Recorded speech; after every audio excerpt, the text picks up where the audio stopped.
Well, thanks to all who welcomed us this morning. If you're an educator here with a student, thank you. If you're a parent or a family member or a friend of a student competing, thank you. If you're a member of one of the regional arts agencies, thank you. Virginia Sanders with the Missouri Arts Council, Joyce Nineswander of Capital Arts, Michael Gaines of the Hannibal Arts Council and Missouri Association of Community Arts Agencies, right? Thank you. Our school communities and the young people in our state who grew to love poetry just a bit more this year because of Poetry Out Loud, thank you. The students who are competing here today are champions from among the nearly 80 Missouri schools that conducted official Poetry Out Loud contests. These students advanced in the competition to become Missouri's 10 regional champions, and one of the contestants here today will be the 2011 Missouri champion, the 6th champion to represent our state.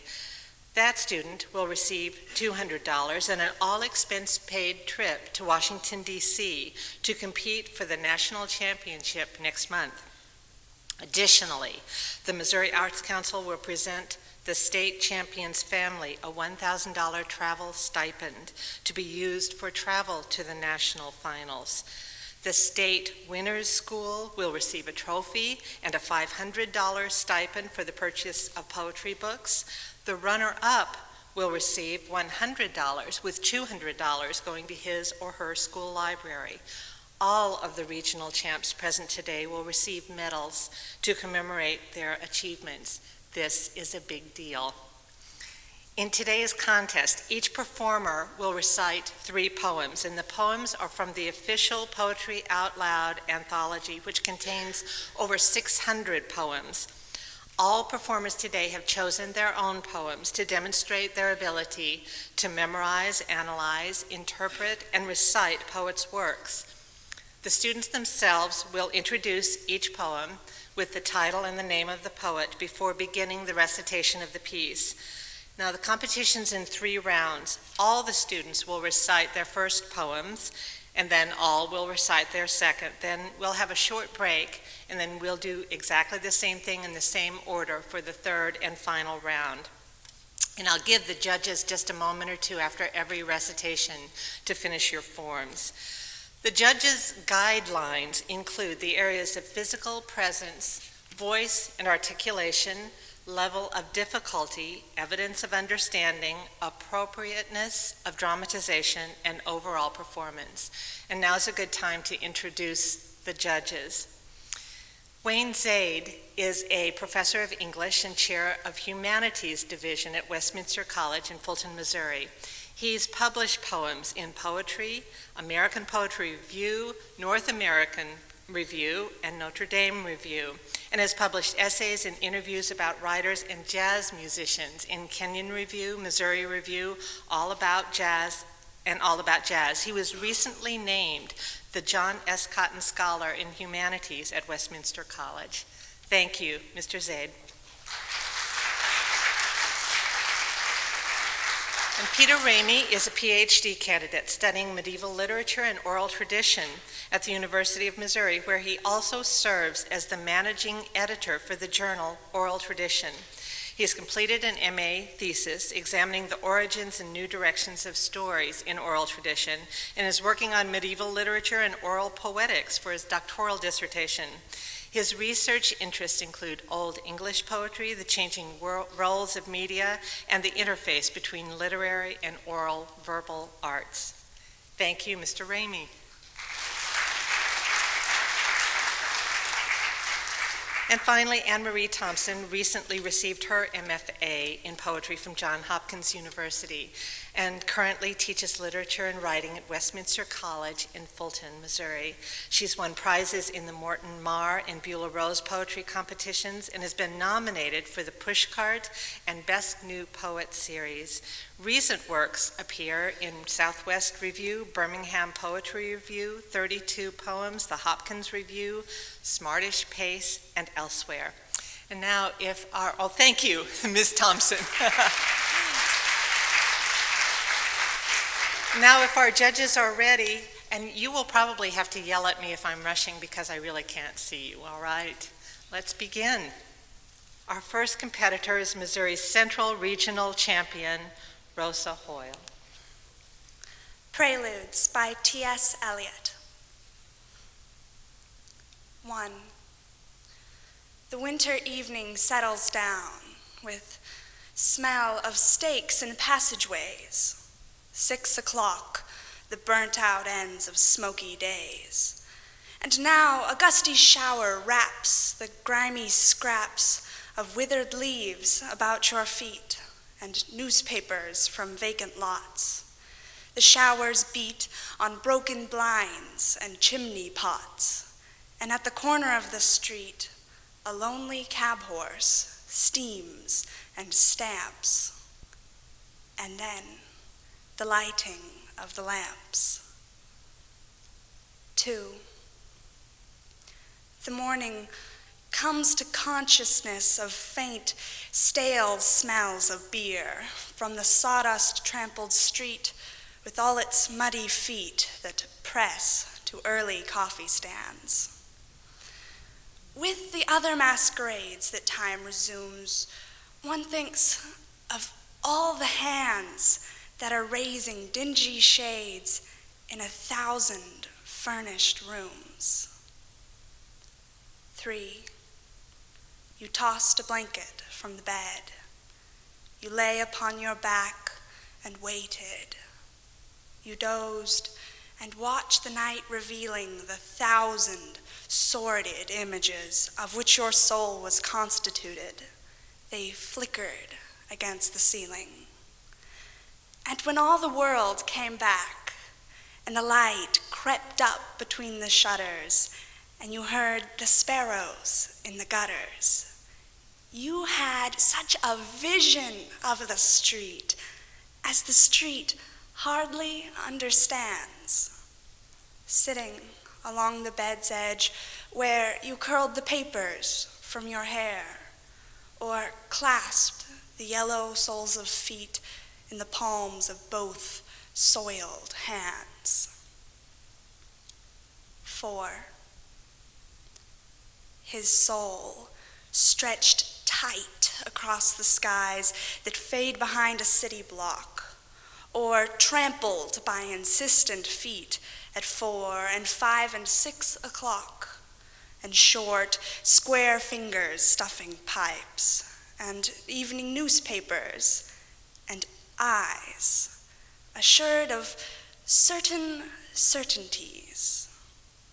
The conscience of a blackened street, impatient to assume the world. I am moved by fancies that are curled around these images and cling. The notion of some infinitely gentle, infinitely suffering thing. Wipe your hand across your mouth and laugh. The worlds revolve like ancient women gathering fuel in vacant lots. Next is the Kansas City North Regional Champion, Morgan Borders. Advice to a Prophet by Richard Wilbur. When you come, as you soon must, to the streets of our city, mad-eyed from stating the obvious, not proclaiming our fall, but begging us in God's name to have self-pity. Spare us all word of the weapons, their force and range, the long numbers that rocket the mind. Our slow, unreckoning hearts will be left behind, unable to fear what is too strange. Nor shall you scare us with talk of the death of the race. How should we dream of this place without us? The sun, mere fire, the leaves untroubled about us, a stone look on the stone's face. Speak of the world's own change. Though we cannot conceive of an undreamt thing, we know to our cost how the dreamt cloud crumbles, the vines blackened by frost, how the view alters. We could believe, if you told us so, that the white-tailed deer will slip into perfect shade, grown perfectly shy, the lark avoid the reaches of our eye, the jack pine lose its knuckled grip on the cold ledge, and every torrent burned as Xanthus once, its gliding trout, stunned in a twinkling. What should we be without the dolphin's ark or the dove's return? These things in which we have seen ourselves and spoken, ask us, prophet, how shall we call our natures forth when that live tongue is all dispelled, that glass obscured or broken in which we have said the rose of our love and the clean horse of our courage, in which beheld the singing locusts of the soul unshelled, and all we mean or wish to mean. Ask us whether with the wordless rose our hearts shall fail us. Come demanding, whether lofty or long-standing, when the bronze annals of the oak tree close. Thank you. Our third student is the Kansas City South Regional Champion, Brianna Walker, with her first recitation.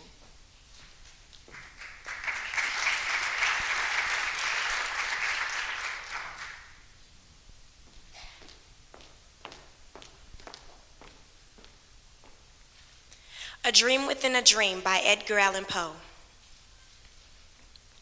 Take this kiss upon the brow, and in parting from me now, thus much let me avow, you are not wrong who deem that my days have been a dream. Yet, if hope has flown away in a night or in a day, in a vision or in none, is it therefore the less gone? All that we see or seem is but a dream within a dream. I stand amid the roar of a surf-tormented shore, and I hold within my hand grains of the golden sand. How few, yet how they creep through my fingers to the deep while I weep. While I weep, oh God, can I not grasp them with a tighter clasp? Oh God, can I not save one from the pitiless wave? Is all that we see or seem but a dream within a dream? Next, we have the Northeast Missouri Regional Champion, Kirsty Tryon. Scary Movies by Kim Adanizio.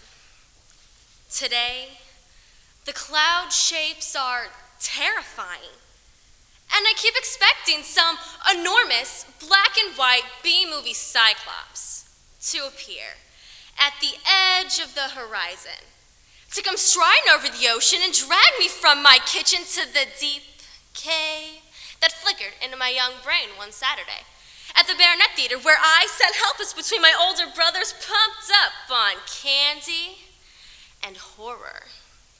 That cave, the litter of human bones gnawed on and flung toward the entrance.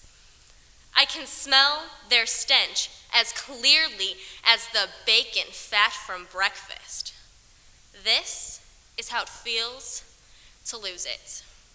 Not sanity, I mean, but whatever it is that helps you get up in the morning and actually leave the house on those days when it seems like death in his brown uniform is cruising his panel truck of packages through your neighborhood.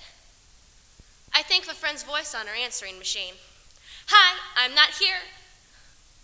The morning of her funeral, the calls filling up the tape and the mail still arriving, and I feel as afraid as I was after all those vampire movies when I'd come home and lie awake all night rigid in my bed, unable to get up even to pee because the undead were waiting underneath it. If I so much as stuck a bare foot out there in the unprotected air, they'd grab me by the ankle and pull me under. And my parents said there was nothing there. When I was older, I would know better. And now they're dead. And I'm older. And I know better. Thank you. And now, the Northwest Regional Champion, Grant Hartley. I am offering this poem by Jimmy Santiago Baca. I am offering this poem to you, since I have nothing else to give. Keep it, like a warm coat, when winter comes to cover you. Or like a pair of thick socks the cold cannot bite through. I love you. I have nothing else to give you. So it is a pot filled with yellow corn to warm your belly in winter. It is a scarf for your head to wear over your hair, to tie up around your face. I love you. Keep it. Treasure this as you would if you were lost, needing direction. In the wilderness, life becomes when mature. And in the corner of your drawer, tucked away like a cabin or hogan in dense trees, come knocking, and I will answer. Give you directions, and let you warm yourself by this fire. Rest by this fire, and make you feel safe. I love you. It's all I have to give, and all anyone needs to live, and go on living inside when the world outside no longer cares if you live or die. Remember, I love you. And here's the Park Hills Regional Champ, Joshua Boyd. The Charge of the Light Brigade by Alfred Lord Tennyson.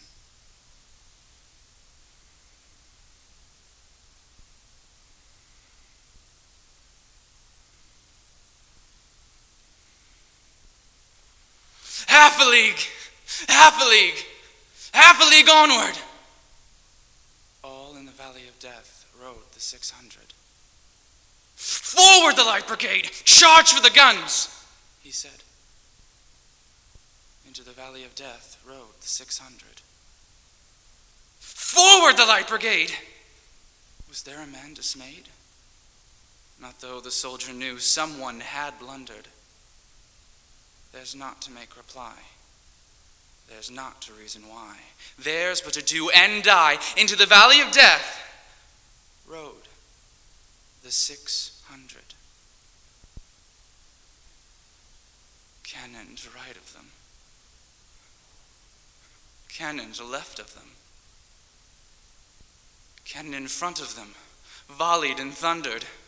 Stormed at with shot and shell, boldly they rode in well. Into the jaws of death, into the mouth of hell, rode the 600.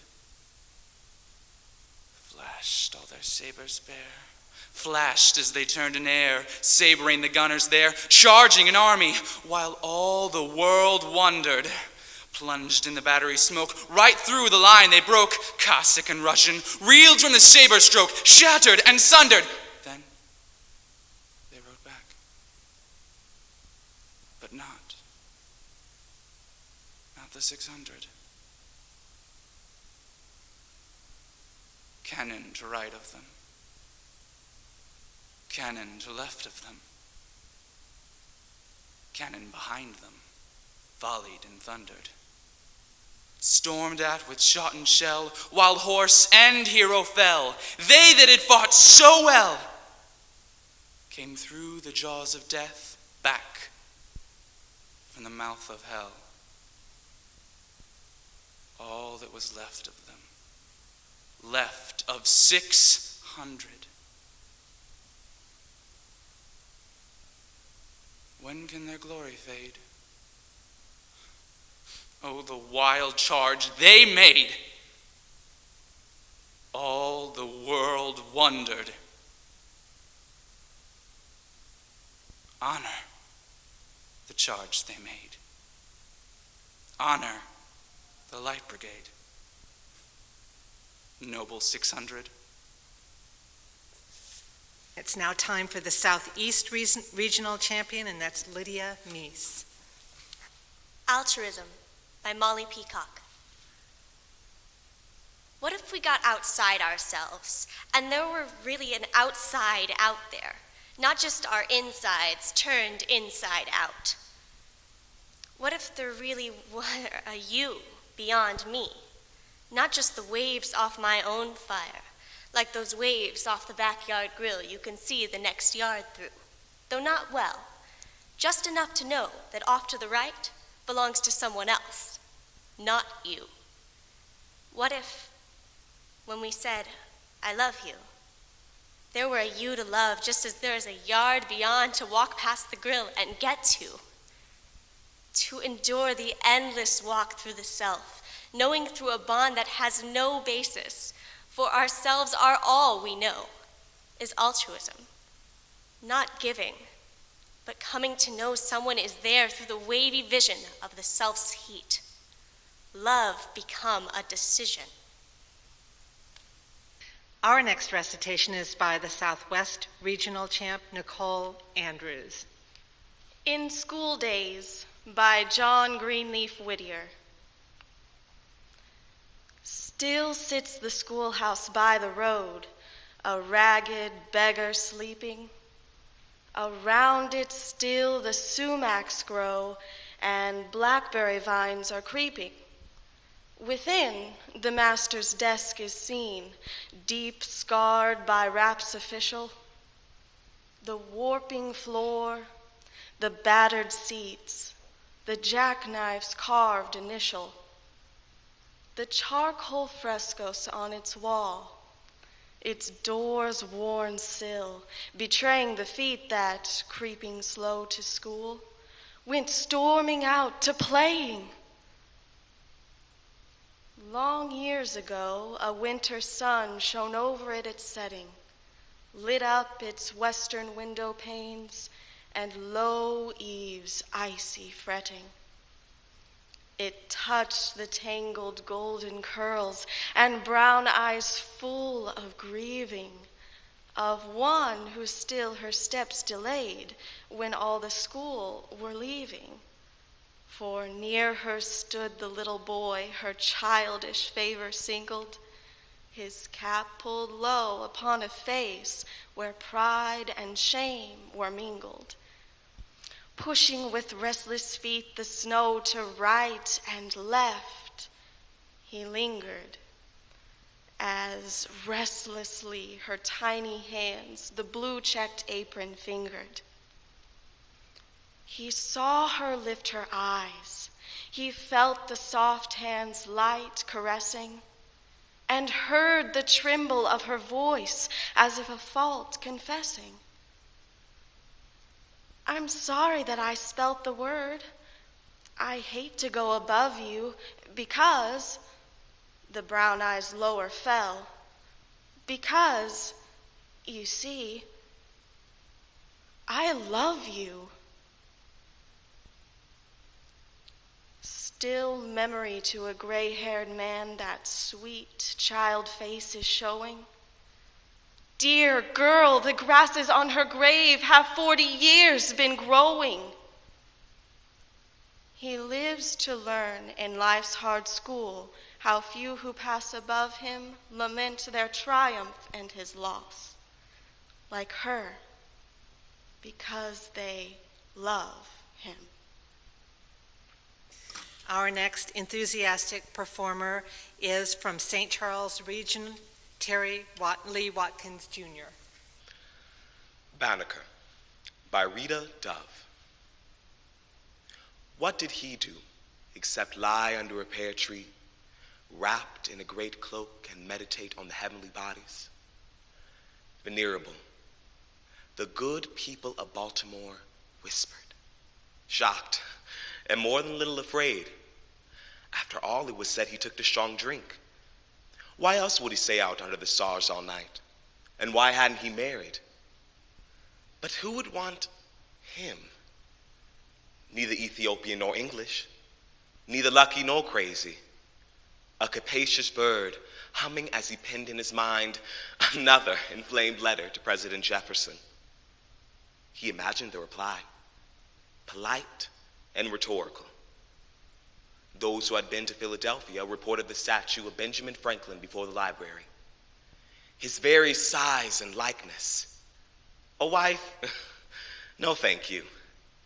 At dawn, he milked the cows, then went inside and put on a pot to stew while he slept. The clock he whittled as a boy still ran. Neighbors woke him up with warm bread and quilts. At nightfall, he took out his rifle, a white-maned figure stalking the darkened breasts of the Union, and shot at the stars, and by chance, one went out. Had he killed? I assure thee, my dear sir. Lowering his eyes to fields sweet with the rot of spring, he could see a government's domed city rising from the morass and spreading in a spiral of lights. And here is the St. Louis Regional Champion, Elizabeth Moody. Much Madness is Divinest Sense by Emily Dickinson. Much madness is divinest sense. To a discerning eye, much sense, the starkest madness. 'Tis the majority in this, as all prevail. Assent, and you are sane. Demure, you're straightway dangerous, and handled with a chain. Thank you. That's the end of round one.